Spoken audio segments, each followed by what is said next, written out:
Os pasos dados polo Concello de Catoira para expulsar as instalacións da pirotecnia do lugar de Coaxe contan agora co visto bo da Xustiza. O xulgado do Contencioso Administrativo número 2 de Pontevedra ditou sentenza e obriga o Concello a demoler a construción. Que tal? Moi boa noite. De seguido lles ampliamos esta información. Antes repasamos os titulares da xornada. A Asociación pola Defensa da Ría de Arousa e Adega advirten do grave impacto ambiental que tería a actividade de Altri no río Ulla e na Ría de Arousa. Aseguran que a empresa non tivo en conta na súa documentación os efectos do cambio climático nos caudais. O Concello de Ribeira traballa na elaboración dun censo de vivendas baleiras. Pretende así tomar medidas para evitar a súa ocupación. O BNG celebrou unha reunión interparlamentaria para abordar os retos do sector pesqueiro. Apelan a unha maior presenza en Europa para defender os intereses da flota galega. Sanxenxo converterase nun plató de cine. A vila acollerá parte da rodaxe de Así chegou a noite, a terceira longametraxe do realizador pontevedrés Ángel Santos. Filmarase nos meses de maio e xuño. Poio celebrará o seu Día de Colón os vindeiros 10 e 11 de maio. Será en Combarro, toda unha festa para reivindicar a teoría do Colón galego. Estamos nas novas do día. Comezamos.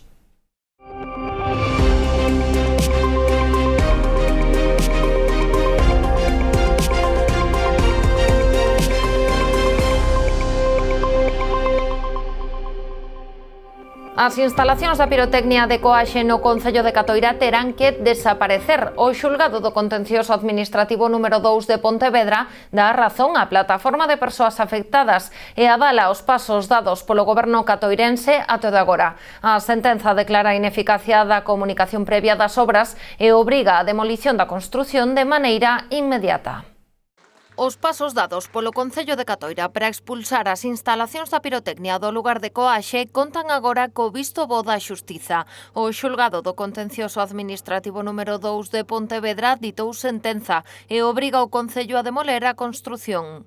O símbolo da loita contra a pirotecnia era esta camiseta, pero eu creo que desde hoxe, en vez de usala, teremos que guardala como recordo para que dentro de anos poidades decirlle ás fillas e aos fillos: oye, mira, estivemos aquí loitando e evitamos con esa loita que se instalara unha pirotecnia que poña en perigo a vida dos veciños de Coaxe. A Xustiza acepta así a reclamación interposta pola plataforma de afectados e ratifica a resolución aprobada pola Xunta de Goberno local do pasado 15 de abril, cando se declarou a ineficacia da comunicación previa das obras do galpón que ocupou a pirotecnia. Condeno a la administración demandada a fin de que proceda a nós,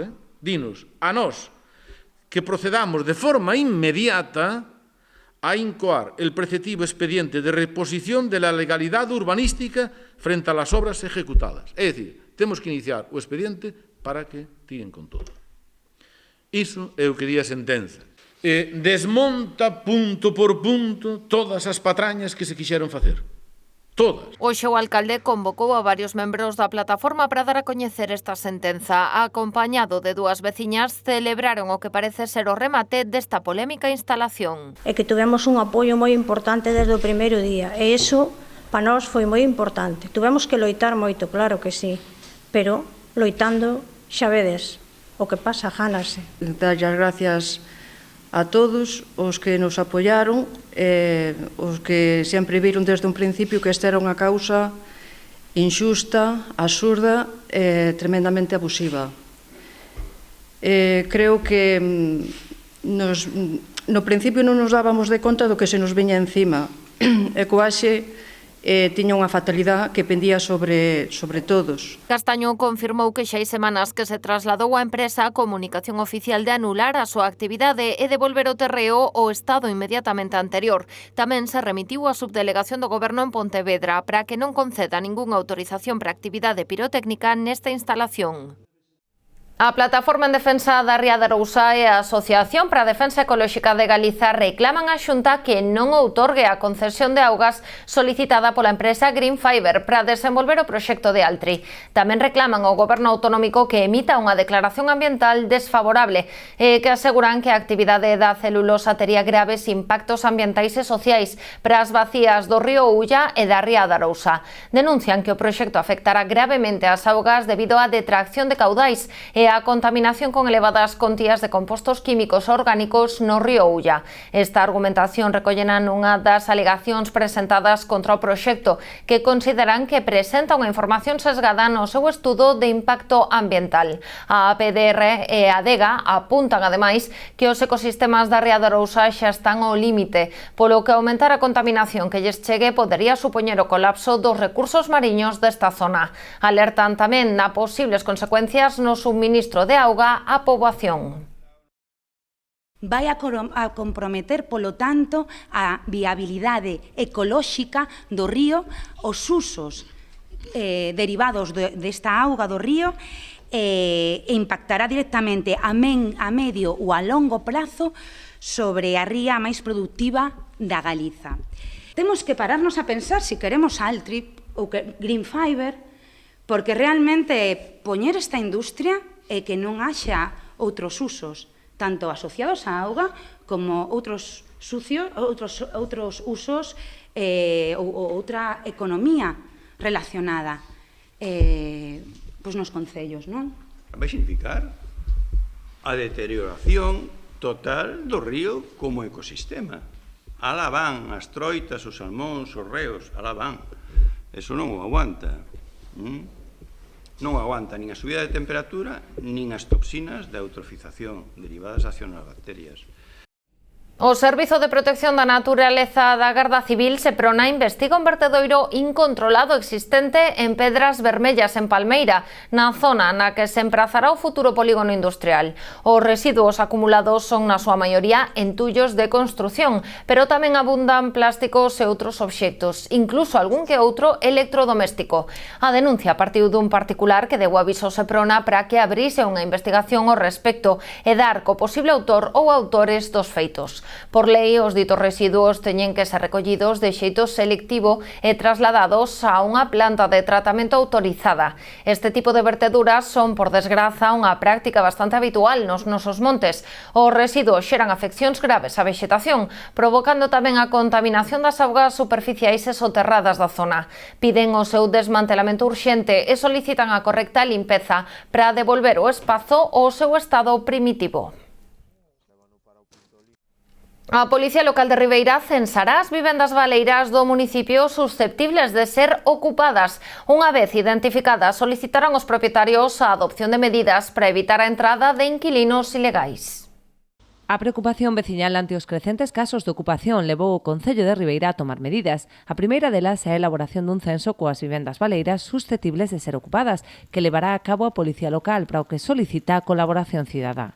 Dentro do Concello de Ribeira dixemos a Policía Local que fixese ese censo de vivendas baleiras, basicamente tamén para que as propiedades, é dicir, neste caso, maioritariamente en mans do Banco Malo, da Sareb, que procedan a tomar medidas que eviten a ocupación desas vivendas baleiras e, sobre todo, o máis importante que necesitamos en Ribeira é que as poñan a disposición da veciñanza a alugueiros asequibles para poder dar unha oferta pública de vivenda que sexa acorde ás necesidades que ten neste momento o noso municipio.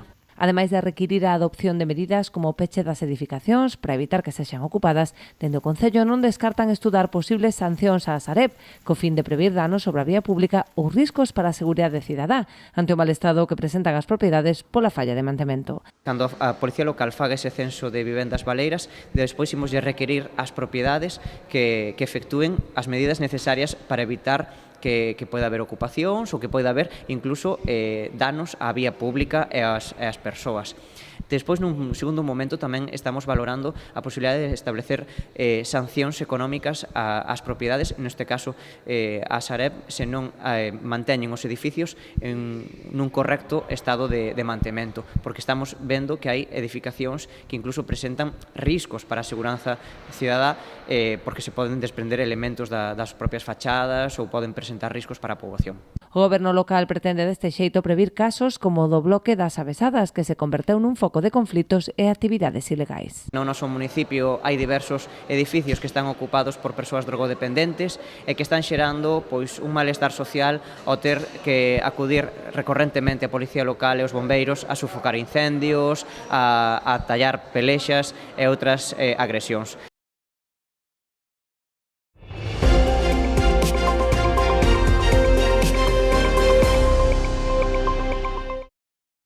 O BNG celebrou esta mañá en Ribeira unha reunión interparlamentaria sobre o sector do mar. Contou coa presenza da portavoz nacional Ana Pontón e a candidata nacionalista ás eleccións europeas, que destacaron a importancia de ter voz en Bruxelas para defender os intereses de Galicia en materia de pesca. O BNG celebraba esta mañá na lonxa de Ribeira unha xuntanza de traballo en clave preelectoral para analizar os retos de futuro do sector pesqueiro e a importancia de ter presenza en Bruxelas de cara ás eleccións europeas do vindeiro 9 de xuño. Ter capacidade de voto e de veto en Europa é fundamental, polo que levarán no seu programa a declaración oficial de Galicia como zona altamente dependente da pesca. É clave que consigamos que Galiza sexa declarada oficialmente como zona altamente dependente da pesca, o que nos posibilitaría poder ter voz, poder ter voto e poder ter dereito de veto en todas as decisións comunitarias que se tomen e que afecten os intereses do noso sector pesqueiro. Ter dereito a de voz, ter dereito de voto e ter dereito de veto para defender os intereses da pesca galega. Ese debe ser un obxectivo de país e é algo polo que imos seguir traballando desde o BNG. Isto permitiría defender os intereses do sector fronte a decisións comunitarias que supuxeron un grave prexuízo para a flota galega, como o veto ao arrastre de fondo. Sobre todo con esa injusta decisión por parte da Comisión Europea da prohibición da pesca de fondo. Desas 87 zonas que afectaron e que nos din, ademais, hoxe nos confirman dende a lonxa de Ribeira que hai unha reducción das cargas, unha reducción dos beneficios e unha reducción do emprego. Nós, no Parlamento Europeo, defendemos que Galiza teña unha voz propia no Parlamento Europeo para defender a pesca, para defender o marisqueo, como así vimos facendo en toda a nosa presenza e como é fundamental. Nesta mesma liña demandan que as institucións europeas respeten as competencias exclusivas de Galicia en materia pesqueira para poder facer fronte a moitos dos problemas que arrastra a pesca artesanal e o marisqueo. Propoñen os nacionalistas unha serie de medidas que permitan recuperar a produtividade das rías en caída libre nos últimos anos. Ademais, un estudo científico e un plan de rexeneración destacan a necesidade de habilitar axudas directas para os produtores afectados, así como un seguro público de produción marisqueira. Apostan tamén dende o BNG pola promoción de hatcheries públicas ou mixtas, a elaboración dun protocolo de baleirado de encoros para evitar a baixada de salinidade da auga, así como o traspaso das competencias en materia de xestión do litoral a Galicia. O Concello de Meis actuará de xeito urxente na cuberta da escola infantil. Explican dende o goberno local que nas últimas semanas detectaron o mal estado de varias tellas, polo que decidiron precintar a contorna do edificio para garantir a seguridade.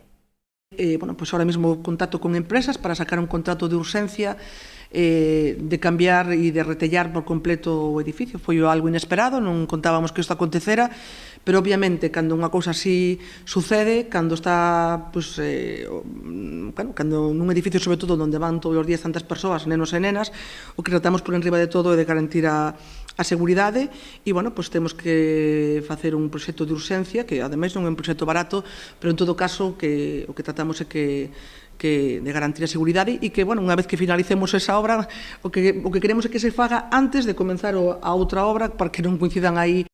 Esta actuación na cuberta independente da que o goberno local vai realizar no interior do edificio e na mellora da súa envolvente. Neste caso, os traballos están pendentes de que a Xunta de Galicia dé a luz verde ao plan de obras presentado polo Concello. Segundo explicou a alcaldesa, foille remitido esta semana e unha vez teña o visto bo do goberno autonómico, comezarán co proceso de licitación. A intención é compaxinar esta actuación na escola infantil coa súa actividade. Recordemos que a obra realizarase con fondos da liña PON 2030. A Marea Cidadá de Noia demanda que a liña de autobuses entre Noia e Santiago conte cunha parada diante do Hospital Clínico. Actual non chega ata o centro hospitalario obrigando os usuarios, moitos deles con mobilidade reducida ou problemas médicos, a subir unha costa moi empinada a pé. Segundo a concelleira Chelo Martínez, quen defendeu esta proposta no pleno, esta medida non afectaría os estudantes que precisan baixar no campus universitario, posto que o autobús podería facer outra parada no Camiño Novo. Dende a Marea sinalaron que o Concello de Noia non plantexou estas necesidades cando se deseñou o Plan de Transporte de Galicia, no que botan en falta unhas mellores comunicacións no transporte público do municipio.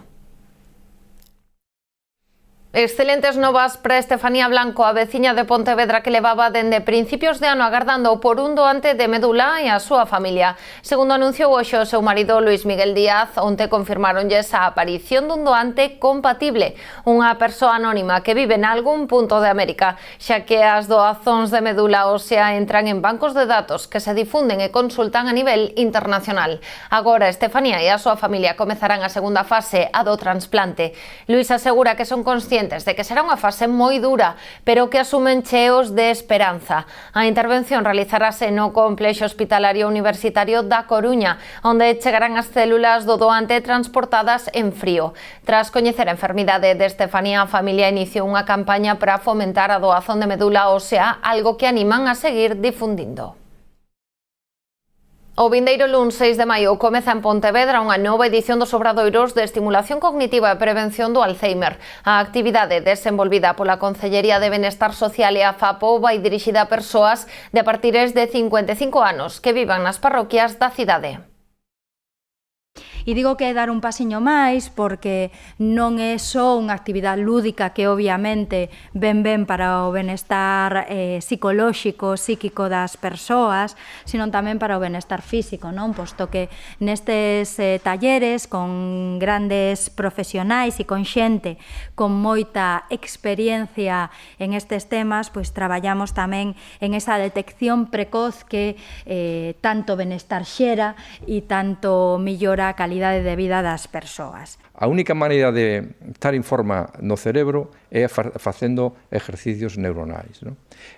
Así, desa maneira, teñemos unha capacidade en reserva cognitiva tan boa, moito mellor, e desa maneira, se teñemos a mala suerte de que viñera a enfermedade, pois temos outras armas distintas para ter unha mellor calidad de vida.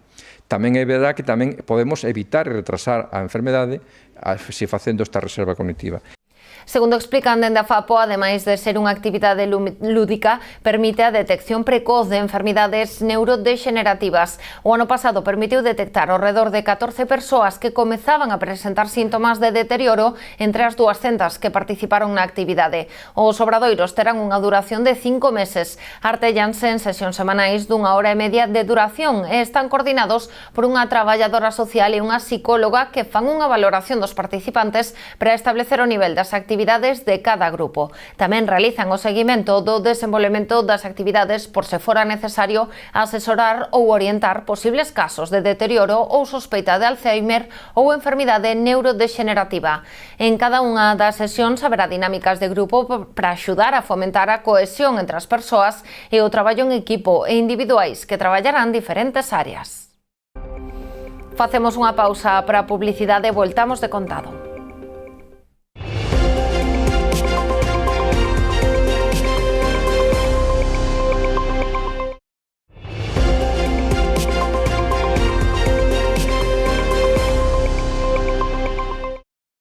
Sanxenxo converterase nun plató de cine. A vila acollerá parte da rodaxe de Así chegou a noite, a terceira longametraxe do realizador pontevedrés Ángel Santos. A cinta filmarase nos meses de maio e xuño en diferentes puntos do concello, tamén no Grove e en Meaño.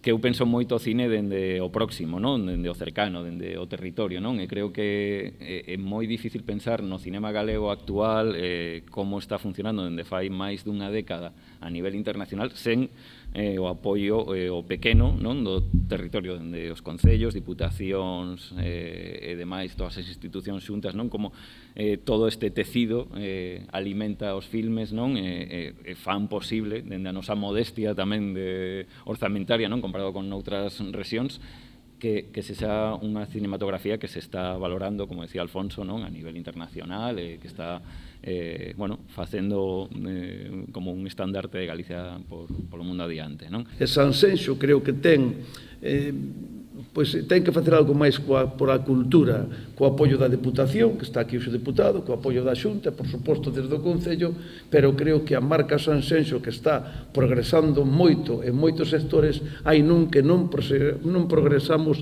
adecuadamente, que é o mundo cultural e o mundo do cine venos moi ben. Eu tuve unhas palabras co director, non vou dicir agora aquí, pero sí que creo que o Concello de Sanxenxo se debe de implicar moito máis no mundo do cine, porque nos vai a vir moi ben.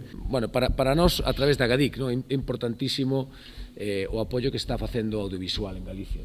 Creo que ademais é un dos sectores máis importantes que temos no ámbito cultural.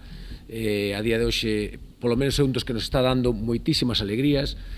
Creo que tamén ven a reafirmar un pouco ese mito, non? Que temos que pouco a pouco ir derrubando de que, que en Galicia durante moito tempo parecía que non se facían cousas de calidade, non? E hoxe, creo que queda totalmente acreditado. Así chegou a noite esta producida pola compañía galega Maruxiña Films, protagonizada polos galegos Denis Gómez e Miguel Insua xunto a actriz Violeta Gil, e a historia dun escultor que establece o seu obradoiro nunha afastada zona rural da costa galega. A chegada dunha antiga amante provocará nela reflexión sobre o seu desexo de illamento e a necesidade dunha fuxida. A película conta cunha subvención da Xunta de Galicia. Para a súa realización, a Administración Autonómica chegou máis de 255.000 euros a través dunha das convocatorias anuais da Axencia Galega das Industrias Culturais para producións e coproducións audiovisuais. Tamén recibirá apoio autonómico para o desenvolvemento dos traballos de preproducción. O Concello de Boiro pon en marcha unha campaña de concienciación para a recollida de excrementos das mascotas. Xa se instalaron varias papeleiras con dispensadores de bolsas, así como paneis informativos en varios puntos da Rúa Peonil e o Parque da Cachada. Co obxectivo de manter un pobo limpo, o Concello de Boiro vende poñer en marcha unha campaña de sensibilización sobre a necesidade de recoller os excrementos das mascotas. Baixo o lema "Sempre que pasees o can, recolle o que deixa no chan", animan a cidadanía a manter as rúas limpas e libres de excrementos, co fin de favorecer a convivencia e mellorar a imaxe do municipio. E algo que nos faltaba era meter man o tema dos excrementos dos animais de compañía nas nosas rúas, algo que está preocupando aos comerciantes, algo que nos están poñendo sempre encima da mesa os comerciantes a través da Asociación Boirense de Empresarios e os propios veciños que ven que como as nosas rúas xente con animais de forma incívica deixa depositado os excrementos dos propios cans. Entón, o que queremos facer con esta campaña é buscar esa concienciación, facer un acto de pedagogía e a eses propietarios desos animales que recollan os excrementos e que nos deixen na vía pública. Ademais de cartéis informativos, lembrando as sancións que pode supoñer o incumprimento da Ordenanza de Convivencia e Medio Ambiente de ata 750 euros, o Concello instalou papeleiras con dispensadores de bolsas en varios puntos da vila. Acabamos de colocar unhas papeleiras con uns dispensadores de bolsas, colocáronse 3 nas entradas do Parque da Cachada e outras 3 na Rúa Peonil. Na actualidade hai máis de 250 cans censados en Boiro. Dende o Concello lembran que dispoñen dun parque canino emprazado na Avenida da Avellaneda, no que poden andar soltos e exercitarse nos elementos instalados para as mascotas. Nunha recente visita a Boiro, a subdelegada do Goberno na Coruña, María Rivas, supervisou varias actuacións levadas a cabo neste municipio con cargo a fondos do Ministerio de Medio Ambiente. Acompañada polo xefe de Demarcación de Costas en Galicia, Carlos Gil, e o alcalde José Ramón Romero, a subdelegada visitou primeiro o peirao de Neixón, onde se están a realizar obras de demolición do dique, co obxectivo de permitir a recirculación das correntes na enseada de Beluso e mellorar as condicións hidrodinámicas da ría. Posteriormente desprazáronse ata Praia de Barraña para comprobar o estado da actuación levada a cabo neste areal, que permitiu a canalización do regato existente para evitar a aparición de meandros que diminuían a zona de areal. O Concello de Outes nomeará mañá sábado a Domingo Barreiros Lago como fillo predilecto do municipio. Será durante un acto solemne que terá lugar na Casa de Cultura da localidade a partir das 12 do mediodía. Dende o Concello destacan a importancia deste nomeamento que ven a recoñecer a traxectoria deste mestre xa xubilado, especialmente na escena musical, cultural e educativa do municipio. Domingo Barreiros foi director, entre outras, das corais Orfeón Ría de Muros, Agustín González de Louro, Don Diego de Muros e San Xoán de Serres, así como tamén da coral xuvenil Solpor de Ofreixo. Será un acto aberto que convidan a asistir a toda a veciñanza do municipio.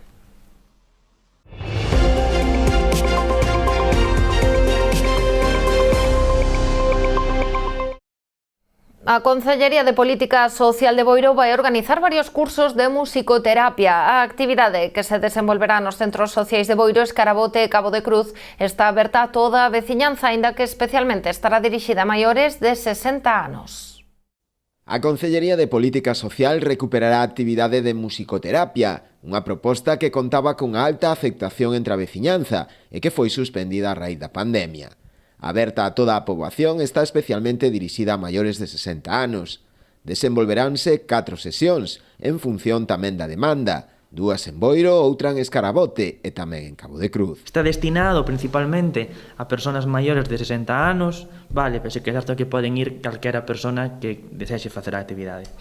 Si antiguamente había únicamente 2 sesións, ahora pasamos a 4. Vale, antes facíase a actividade en Cabo de Cruz e en Boiro, e agora vais a facer 2 grupos en Boiro, un en Escarabote e un en Cabo de Cruz. Os 2 grupos de Boiro, no caso de que noutras parroquias haxa moitas demandas, podese mover para ter as 4 sesións en 4 parroquias diferentes. A actividade terá un custe anual de 6,87 euros e estará impartida por Esperanza Mara. Vai a impartirla Esperanza Mara. Esperanza Mara é soprano, é profesora no Conservatorio de Noia, natural de Noia, e, polo tanto, é unha persona que está sobradamente cualificada para poder facer a actividade. Para máis información ou inscribirse, as persoas interesadas en asistir a esta actividade poderán dirixirse ao Departamento de Servizos Sociais a partir do vindeiro luns. As previsións de mal tempo para mañá obrigan a organización do Maio Vintage de Boiro a ter que suspender a actividade prevista para mañá. O mercado de artesanía aprazarase para a seguinte fin de semana, o sábado 11. A idea é poder manter a totalidade do programa previsto, aínda que todo dependerá da disponibilidade dos grupos e artistas convidados ou ter que cambiar de data. Ademais do mercado no que tomarán parte máis de 80 postos, a actividade incluirá música en directo e distintos tipos de obradoiros e talleres. Tamén vese afectado polo tempo Meis, que suspende definitivamente o seu entroido. Finalmente, as chuvias tampouco permitirán celebrar mañá o entroido de primavera, a festa coa que o Concello intentaba que esta cita non caera do calendario da veciñanza meisina. A previsión ao ser tan mala, pois xa decidimos cancelalo definitivamente, e elo tamén porque así o establecían as bases desta última convocatoria, que había un apartado concreto que decía que para o caso de que o tempo non permitira celebralo xa se daría por cancelado definitivamente, co cual vamos a ter que agardar para o próximo ano para celebrar o Carnaval en Meis. Parece que este ano todas as celebracións que temos, desde a Semana Santa, Entroido, etc., todas viñeron con mal tempo, incluso a andaina que tivemos a semana pasada, que se pudo finalmente realizar, pero é certo que este ano a previsión do tempo non está sendo moi boa cos eventos que temos aquí no Concello. Poio celebrará o seu Día de Colón os vindeiros 10 e 11 de maio. Será en Combarro e os organizadores confían en que por fin van poder celebrar esta 10ª edición da cita, que tivo que ser cancelada no mes de outubro polas malas previsións meteorolóxicas. Recuperar esta festa despois de varios anos que se deixou de facer.